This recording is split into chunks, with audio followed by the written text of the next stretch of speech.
Hello,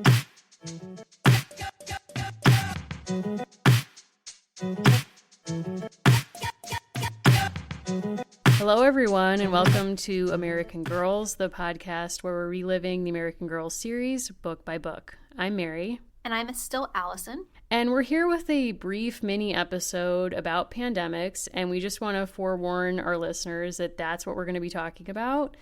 So if this is not going to be helpful for you to listen to right now, we totally get it. Feel free to pass this one by.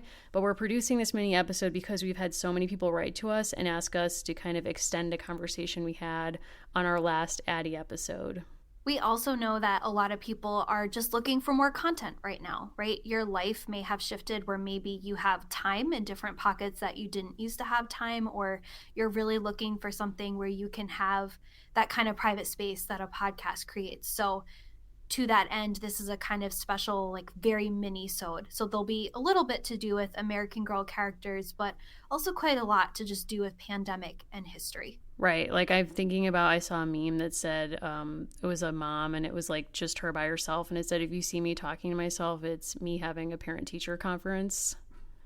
So shout out to all the moms out there and parents doing homeschooling right now, vis-a-vis, like not even Kirsten. At least Kirsten got to go to school. Like that's hard. I can't even imagine what you're dealing with. I can't either, because this is not homeschooling by choice. This is homeschooling by political and epidemiological necessity, which is a whole other thing. Right. I do want to say thank you, especially to one mom in particular. I only know you as Mrs. M. I don't know your full proper name. If you recall, we went on a particularly long and I don't want to say like fiery. We had like a whole episode within an episode about Josefina's birthday. Do you remember this? Yes. She was born on March 19th. And unbeknownst to us, one of our wonderful, lovely, sweet baby angel listeners had just had a child on March 19th of that year. Ooh. And we are going through a laundry list of the awful people, like the actual architect of the Third Reich, on, who were born on this day, and Josefina Montoya.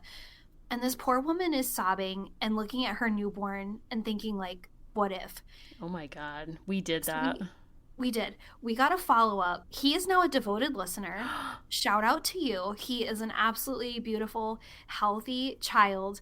He loves our show inexplicably, but we want to thank you, Mrs. M, for listening, for sharing, and for keeping on, because I don't know if I would have kept on past that terrible indictment of my child's birthday.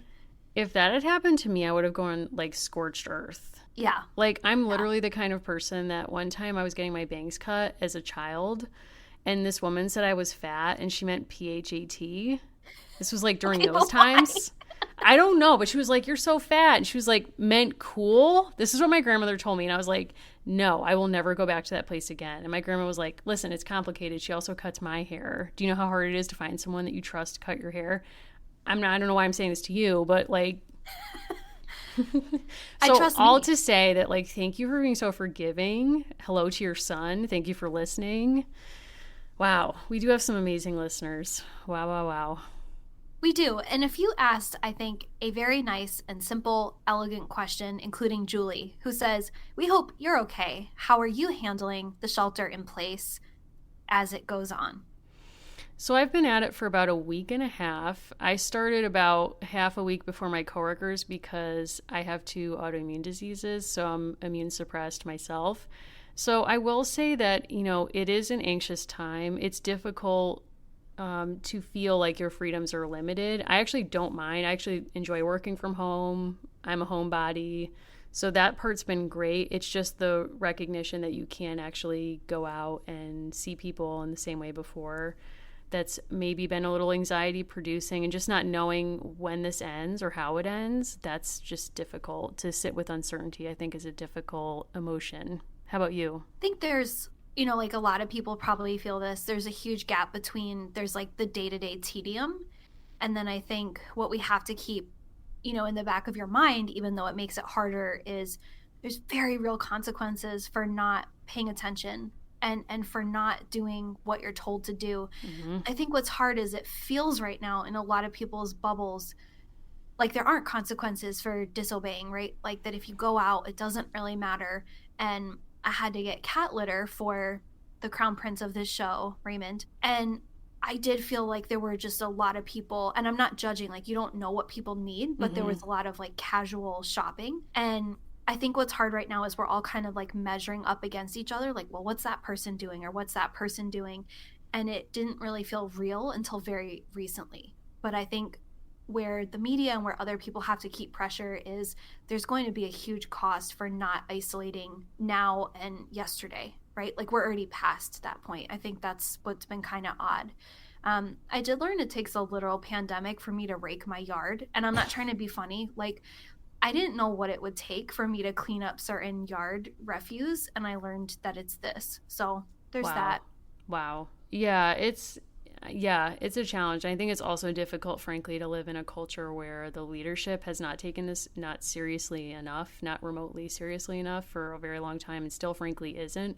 So to have to kind of self-regulate, I think, has been a challenge for people when they're trying to draw their own lesson from our leadership and they're not seeing, this kind of enforcement or confidence that, we can deal with this, but we have to all like make sacrifices and take it seriously. Because we're not getting that messaging, I think if it's left up to your own devices, some people aren't making the best choices, and that's very difficult to watch. Yeah, and to that end, we talked about, should we focus more on this? Should we focus less? And making it separate content so that it's comfortable for people for whom this is helpful. Something for me that kind of like pushed me over the edge of wanting to talk about it was a listener named Meredith wrote, and she said that it's helpful for her to, quote, zoom out in times like this, that she feels like it's helpful right now to understand how people have gone through crises before, and that might lend something to her experience now.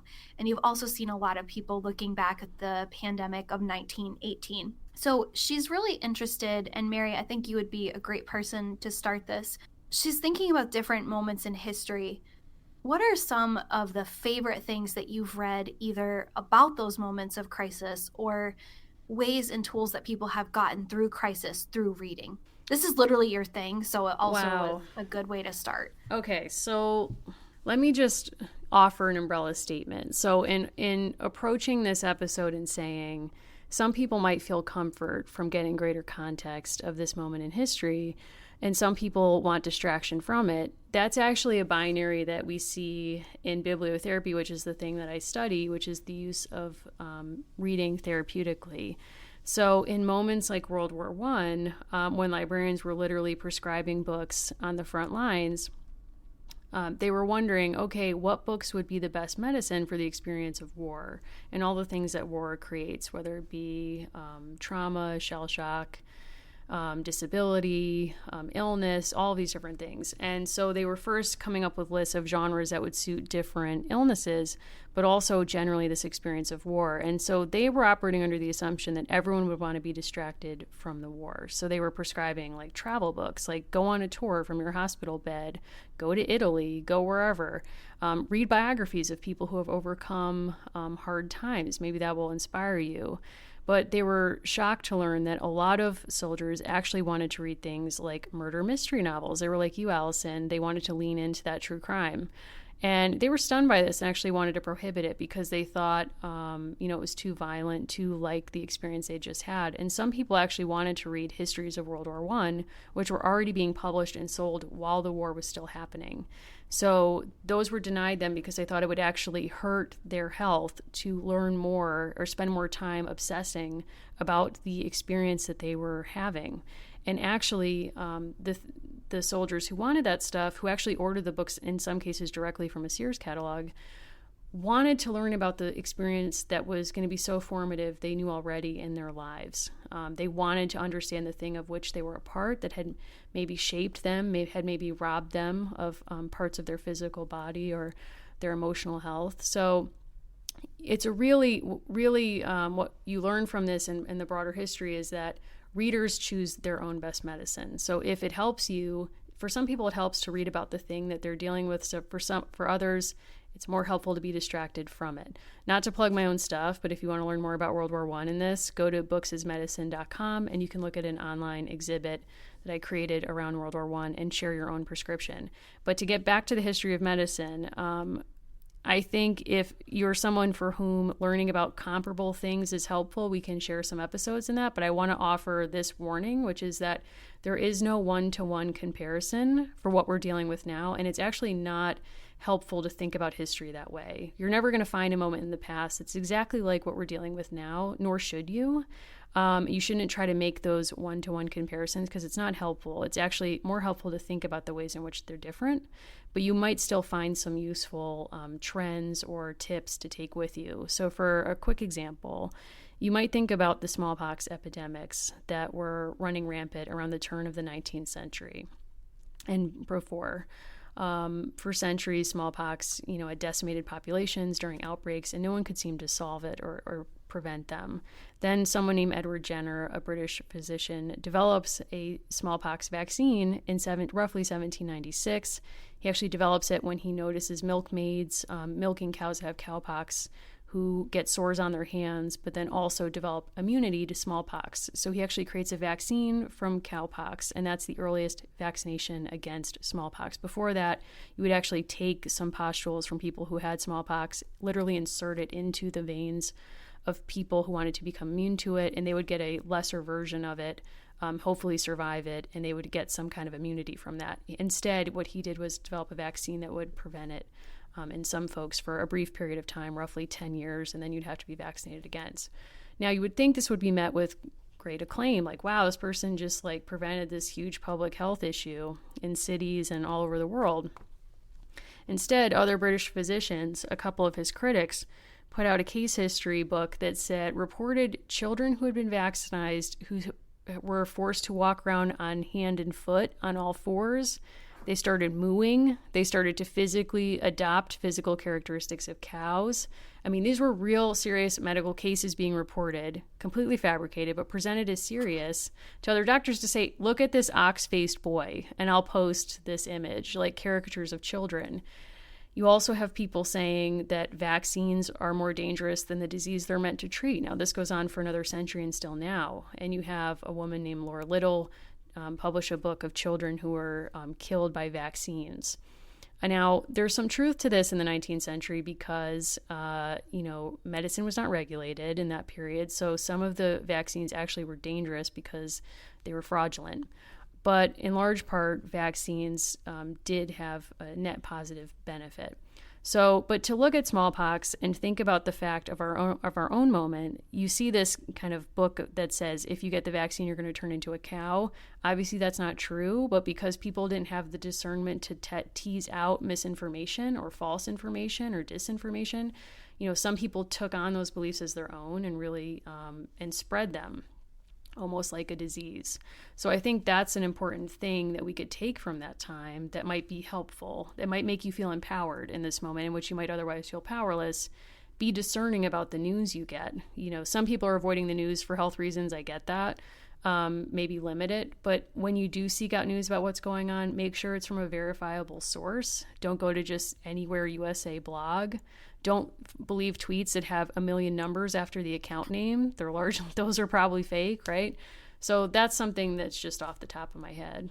Yeah, so part of what I was thinking about, to take the other piece of the question, if you do think it's going to be really useful for you to drill down into the 1918 flu pandemic, I can recommend 3 books that I think are very well written and highly accessible. The first is by Laura Spinney, and it's called Pale Rider. The second is by John Barry, and it's called The Great Influenza. I also really highly recommend Catherine Arnold's Pandemic 1918. Mm-hmm. I think pretty much all of these books, they didn't all exactly come out around the centennial, but you can tell to varying degrees that they were informed by thinking about, well, how is the world different 100 years later? And they didn't know that within a few years of publication, there would be, John Barry's book is a bit older, but the Spinney and the Arnold are very recent, and they're very good. They didn't know that there would be another moment where people would have a specific kind of interest in this. I think that's what makes these books even more important. When I was doing some local research on the flu, the thing that kept coming up, and I was talking to my friend Linda, who was doing it on a different city, she was like, I just can't believe that people don't talk about it more when it hit so much harder than World War I. Like it Mm. hit these communities much harder in terms of overall devastation. But I think what's different is if one person in your family goes away to war, World War One, and especially if it's a man and you are a family that values men, it's culturally appropriate to mourn in a specific set of ways for a long period of time. The young people that were plucked away, and the mothers and the young women workers, and the many, many, like young women especially, who were wiped out by this disease, there's no national committee to commemorate people who die of the flu. And you Right. see the way people talk about the flu now, it's very flip. People really don't take it very seriously. So, no, these people were overshadowed because this other major world event that in the United States, frankly, did cause fewer deaths in most communities. It simply wasn't remembered. And I think for me, like, I find reading about that comforting because to me, it shows the resilience of the people who had to live through it. Like these books are written by people who lived, and it shows, like, it gives me a much deeper appreciation for the people who are pulling double, triple shifts right now in hospitals. They don't have time to write about what that's like, but I can get that window through something like Catherine Arnold's book. So to me, it's like building up that empathy and that appreciation for people doing that hard work now. Yeah, and I think that is an appreciation that we really need in our communities and our families. Like, if you have people who are part of, these professions, to just kind of offer them basic gratitude, as, cloying as that may feel. Like, it's a basic thing, like just to say thank you for putting yourself at risk, because truly that's what they're doing. And I think in those books, and I want to recommend, there's a book called Pox that's a really good history of smallpox that people should check out if they're interested. But reading through these books and finding the voices of patients coming through is a really powerful thing, because you might think somebody lived 200 years ago, their life had nothing to do with my lived experience, and that's true. And yet, if you read something in first person, it can come home to you a lot more quickly than maybe reading an official report, or reading statistics of fatalities. So I think that's something that is constantly needed in the history of medicine, but also just in our world, just to have a sense of empathy, thinking with the past, not mapping ourselves onto it, but thinking with it.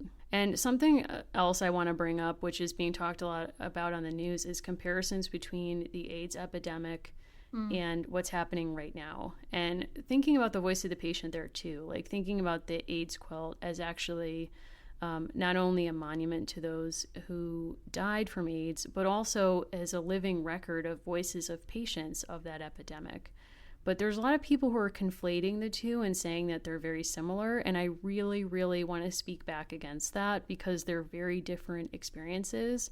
I think on the surface, we might find some similarities. Like, yes, the president of the United States during the height of the AIDS epidemic completely ignored that it was happening. Our president also downplayed the significance of this epidemic when he knew much better and more than we did at the time, for months. But they're not comparable experiences. And also, COVID-19 is hitting the entire population. It's spreading based on contact. AIDS spreads very differently. And it's important to note that it was so stigmatized and easy for people to see past and ignore, because it was so associated with the LGBT community. But I really just want to flag that, and also note that even histories of AIDS also marginalize. So even as they lift up a lot of the activists, the founders of ACT UP and all these other organizations that raised awareness and forced the government to address the AIDS epidemic, a lot of these histories too also whitewash, choosing that term specifically, the contributions of Black activists, activists of color.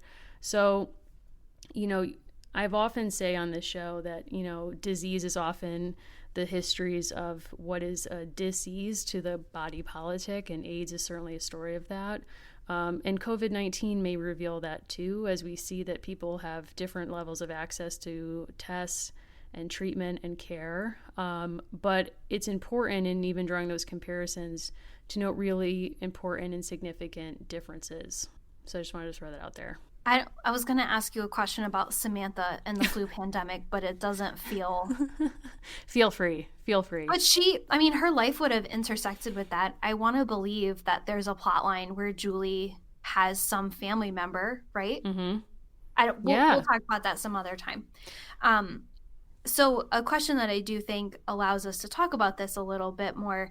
T. Krause asks us, if Samantha could, what kind of tips might she offer having survived, presumably, the 1918 pandemic? Stay inside, pay poor people to do all your work. Yes. I'm guessing. I mean, would Samantha have been the kind of rich person as an adult who would have been like a Gilded Age Jeff Bezos, like still asking people to do the work in the warehouses with no health coverage themselves? Or do you think she would have been like Mark Cuban, who has guaranteed the wages of his employees of the Dallas Mavericks, though the NBA season has been canceled? I do feel like based on what people tell us, there's a chance. So I'm going to imagine a few things. I'm going to imagine that she is radicalized by both the Titanic for reasons that aren't clear to anyone, but there's like a lover connection. And I'm going to imagine that she was also radicalized by the Triangle Shirtwaist fire. Yep. Again, like that hasn't really been mined yet, but I'm assuming that that's true. Also, maybe a lover. I don't know. I don't know. That's not for me to say. I think by 1918, she's radicalized. And I think she's working overtime, making bandages. I think she's rallying people. I do also want to give a shout out to Jessica Quirk, who we interviewed several months back, who is rallying people to do homemade masks out of fabric. I think that's very Molly of you and very Kirsten of you. That's awesome. We're very proud of you, and I think that's awesome. And I want to believe that all the AGs would have their own way of contributing, except don't tell Felicity any major secrets. Definitely don't. They won't stay secret long. She will take tea, and she'll spread tea.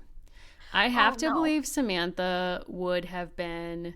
Remember we saw the archivist of Carhartt present, and that was mind-blowing to me because what we learned is that the founder of Carhartt, the brand, encouraged his employees to unionize from the start.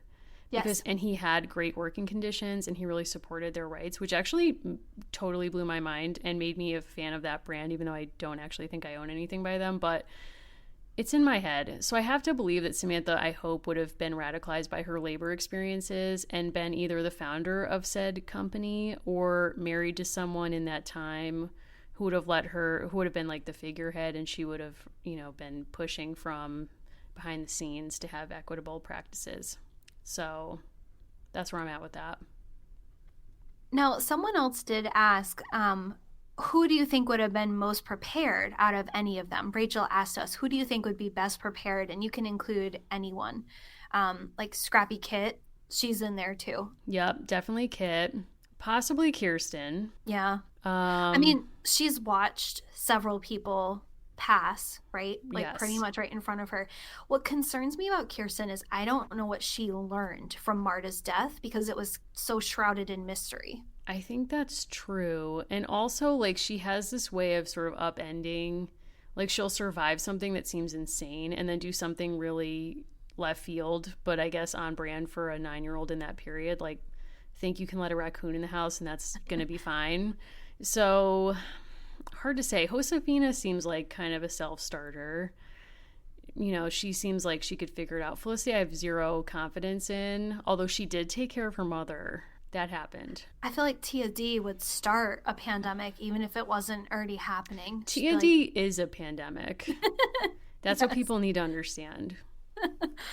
Now, Nostalgia 1279, who made a wonderful series of vignettes, go check them out, comparing Bachelor and American Girl, wanted to know who you would most want to be quarantined with among the crew and why. Of The Bachelor? No. Oh, sorry.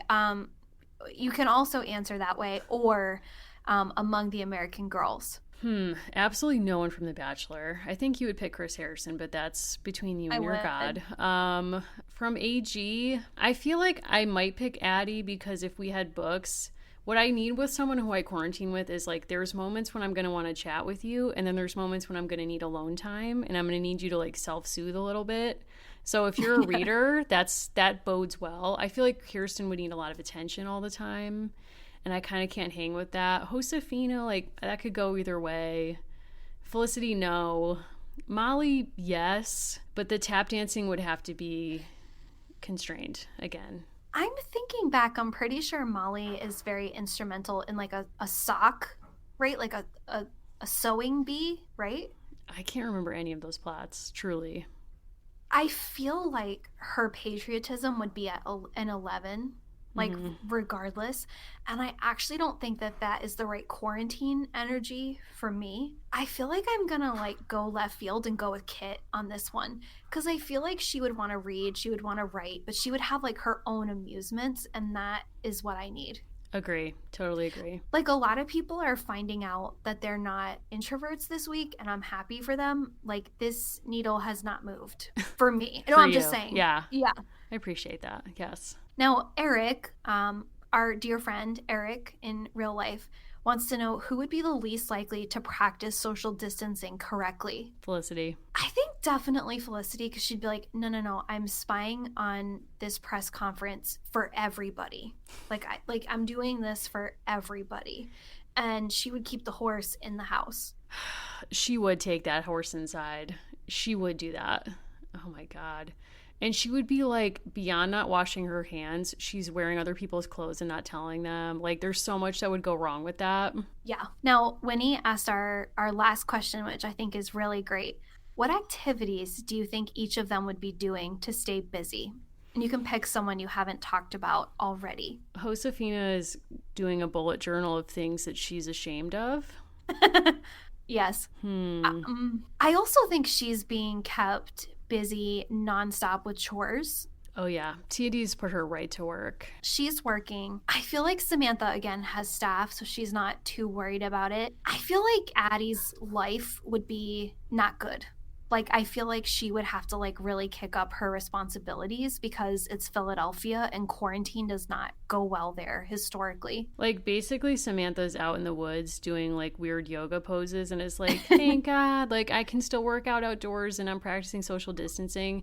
Meanwhile, like, Addie walks by on her way to work because her job doesn't allow her to work remotely or take time off and is, like, watching that scene like, dear God. I do think that's true. I think Kirsten is like still so isolated. Like she finds out about it afterward. Like was it Jared Leto or Joaquin Phoenix who came out of a 12-day retreat and was like, I had no idea. That's her. That's her. Like, she's so in her own head.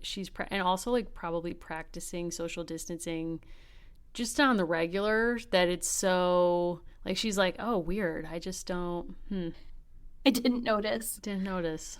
Now, as a final thought about us, Amy says, sorry for the bad topic. Don't be sorry, or dark topic. But what's one thing that keeps you from panicking right now? Well, I think being quarantined with a very solid person has helped me. Like, Anna is sort of a Xanax in the form of a person that when I start to spiral, I can just sort of like reach out to her and say, like, is everything going to be okay? And she'll sort of lie to me and say yes. Also M&Ms. I have a giant pouch of M&Ms in my house. That is helping a great deal. Also just a lot of pop culture stuff. I'm not putting any pressure on myself to use this air quotes added time at home, which is a thing I hate in terms of how people are talking about this, to write the great American novel, to start another podcast, to do anything other than trying to take one day at a time and be kind to myself. So I also just want to flag that I asked our listeners to provide pop culture distractions that they like. And I got a ton of responses that are awesome. I put them on a Google Doc and I've now opened it up so you can just add your own suggestions. And I will keep the link to that in my bio of my Instagram account. So all of that stuff has been helping. What about you? See, I find being active still on Twitter and kind of following the conversation, I find that helpful. I know a lot of people absolutely do not find that helpful at all, which I respect. That is of use to me. And again, kind of finding good information to seek out. I read a CoStar prediction of how Virgos would spend this time down. And it said, you have a stack of like 10 books on your table. And I was like, try 18. Respect. I do really enjoy reading for my job. I enjoy reading for those kinds of things. But I'm getting back about 3 hours every day not being in the car, and I'm not trying to use that to be uber productive, but I am trying to think about better ways to spend time, and I am trying to again, productivity is not the name of the game, but do things I've been wanting to do, or just reevaluate what I am doing, like how I'm spending my time. I think this isn't also a good opportunity to realize what people who study history already know, which is a lot of the world is just made up and it's not inevitable. And there's almost nothing about the way that things are that have to be that way. And I think it's just a good time to kind of check in of like, well, why have I been doing X, or why have I been structuring my time in a certain way? So I think that's helpful, but also acknowledging like this is not a reset I asked for or that I actually really want. During the government shutdown, I had, quote, 5 weeks off. And I think also just acknowledging like I didn't choose this, but I can choose how I go through it is the difference. Yeah, exactly. And I just want to give a special shout out to the college seniors right now who aren't going to have graduations. I'm thinking about you. I work at a college and we've gone online for the rest of the semester. It's unclear what will happen with graduation. But, just talking to a lot of these students and just saying to them, don't brush over your grief over the fact that you're not ending college the way you anticipated, and letting yourself grieve, things that aren't happening the way that you wanted them to. If you have a major life event that's, you have to move or whatever. I mean, I'm getting married regardless. I'm not actually that stressed out about whether or not we're going to have to postpone it. But, I know I have some friends who have actually had to just postpone their wedding, and thinking about them. And, so it is a tough time, and grieve what you need to grieve. And, spend time with people virtually in ways that feel good. But, don't feel the pressure to kind of say either like, oh, this, reset that we didn't ask for is something that I'm treating like a Christmas Carol. Like I've just been greeted by 3 ghosts in the night and I'm changing my whole life now. No, like just do things that make sense. Be kind to yourself. And, really that's it. So if we can play some small part in that, we're very honored by that at this time. And, we're thinking of all of you and hoping that you're staying safe and doing what you can to just get through it day by day. And heed a lesson that no one ever told Beth March, which is there's ways to support people that aren't going to visit their house when they have an infectious disease. Wow. Our friend sent me that tweet, and honestly, like, my face was contorted in a how dare you, because honestly I needed a content warning for that. I was like, I was not prepared to receive this information. Like, yes, Beth March would be alive if she had Venmo. Like, yeah, that's actually really important. Wasn't prepared for that today. Well, not unless her love language was acts of service, in which case Venmo wouldn't have been enough. She would have needed that like performance of service. So we can't say if that helps you at all. Maybe it wouldn't have worked out regardless. I don't know what will help you in this moment, but I do know, by way of segue, our Patreon episode is about Little Women. So if you do want to hear more about Beth March, you can check that out. And I will just say I read the graphic novel reinterpretation of Little Women, and it actually has some interesting things to say about Beth. And that's all I'm going to say. I took an alternate route. I don't really think this is like a teaser to get people to join Patreon, but I have gone very deep into investigating the Alcotts. Like, that was the path that I chose with this. And for me, that was a great escape in the past week, because I'm like, you know what? At least I'm not living with my dad, who's like a complete, like, high level of dysfunction, despite being one of the best female authors to ever live. Like, that actually was kind of comforting to me. I was like, I write a very like really curated blog, but at least I don't have to live with my dad, who started a failed commune. There is no fate worse than having to spend a lifetime with Bronson Alcott and pretend to be interested in his ideas. And honestly, if you disagree, like, those ideas are welcome, and we encourage you to join us on that full journey, because I am open to like Bronson truthers ? To a point. I think he had some good ideas. I think the contradiction in how he manifested them in his care for his family, or total lack thereof, is a problem. So who you are on the page versus who you are in person actually matters. If he was a good dad, would we have Jo March? I'm gonna have to sit with that question. And if you're interested in pandemics and histories of medicine, you should definitely check out Hospital Sketches by Louisa May Alcott. Publicly available in the public domain. I'm going to go reread it tonight, probably. It genuinely, from what I remember, again, I haven't read this in years, it made me laugh. It was genuinely very funny. It's kind of very loosely based on her own experience as a nurse during the Civil War. So if you're interested in that period in the history of the United States and the history of medicine, check that out, whether or not you come with us on the Patreon journey or not. So with Absolutely. That, Allison, where can people reach you if they have questions about pandemics? They can reach me at Allison Horrocks on both Instagram and on Twitter. And you can follow the show, which we love when you do that, on Instagram, American Girls Pod. You can find us at A Girls Pod on Twitter. Now, if people want to direct their Bronson Alcott content in your direction for a change, where should they find you? They can find me on Twitter at Mary Mahoney123 and on Instagram at Mimi Mahoney, where I will respond with positivity and openness, unlike Bronson's own relationship in some ways with his own children. I'm just saying. I know. Ending on a real note. I know. All right. Well, thank you. See you next episode.